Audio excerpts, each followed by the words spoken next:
Nafikiri Roho Mtakatifu aliongoza msomaji asome somo la Yoshua bin Sira, lakini somo la leo la kwanza linatoka kwenye waraka wa kwanza wa Mtume Petro mwaka wa pili.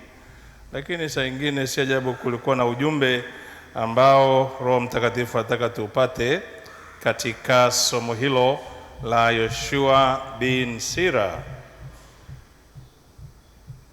Hekima, vitabu vyote vya hekima vimejengwa katika msingi ya kumwezesha mwanadamu amtambue Mungu kama ndiye chanzo cha maisha, amtambue Mungu kama ndio mtoaji wa maisha na vitu vyote ambavyo vinamsaidia mwanadamu katika maisha ya hapa duniani.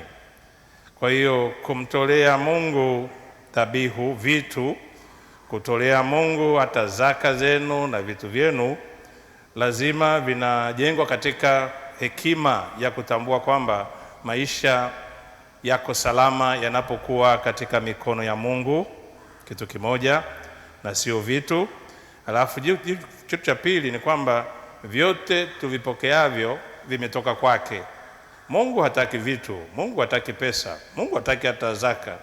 Lakini Mungu anatutaka kwamba tusishikamane sana na vitu, tukavigeuza vitu kuwa miungu na tukamsahau Mungu wa kweli. Kwa hiyo matoleo ya vitu vyote unaashiria mimi namtegemea Mungu zaidi, ambao ni uhakika maisha yetu yasalimiki kwa vitu vingi tulizokuwa navyo, kwa pesa tulizokuwa nazo, mali tulizokuwa nazo, bali yanasalimika yanapokuwa katika mikono ya Mungu. Alafu upande mwingine vitu vyote vinatoka kwake. Kwa hiyo kumrudishia kwake ni namna ya kuonyesha imani yetu ya ndani kwamba tunakushukuru kwa hivi vitu, lakini maisha yetu ni tegemezi kwako zaidi kuliko vitu unavyotujalia sisi. Kwa hiyo utoaji lazima usukumwe na moyo wa imani kwa Mungu zaidi, sio kutoa tu kwa kutimiza wajibu.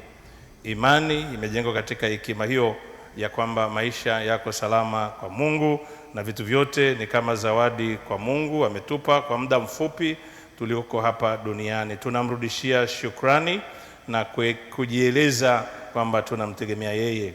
Lakini yote anasema hata tunavyotoa, usifikiri kwamba tunaweza tukampa Mungu rushwa.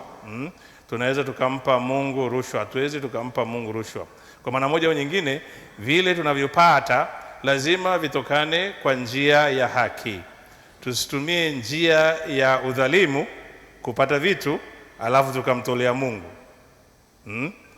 Tukapata vitu alafu tukamtolea Mungu. Ndio maana hiyo itakuwa sio utoaji thabiti.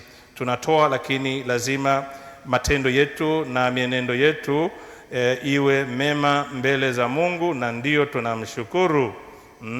Nilikuwa nchi fulani nikaambiwa, padri, nchi hii watu wanampenda Mungu sana. Nchi hii watu wanasali sana. Hata anapojiandaa kwenda kuiba au kuvunja mabenki au kuwa watu, anasali kwanza ili Mungu amsaidie. Mnacheka, kwa hiyo mmepata hiyo point. Kwa hiyo mtu mwingine anasema naenda natenda madhambi mengi na alafu mtatoa sadaka nyingi, sasa dhambi zangu zinafutwa. Hapana. Kwa hiyo utoaji iwe tegemezi kwa Mungu, lakini vile vile tuwe watu wa haki, watu wa matendo mema. Na ndio maana kitikio cha wimbo wa katikati, nitamuonyesha wokovu wa Mungu atengenezaye mwenendo wake.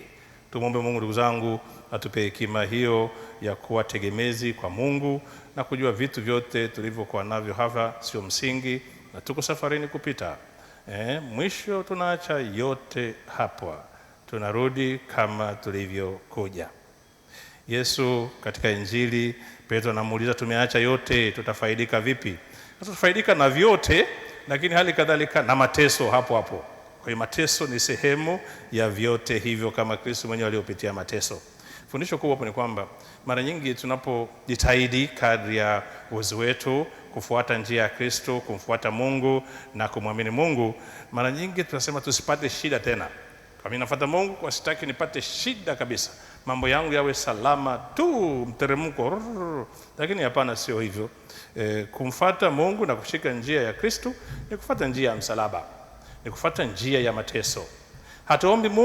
Tusimwombe Mungu aondoe matatizo ya kibinadamu ya kawaida, bali tumwombe Mungu atupe hekima na nguvu ya kukabiliana na changamoto za maisha yetu.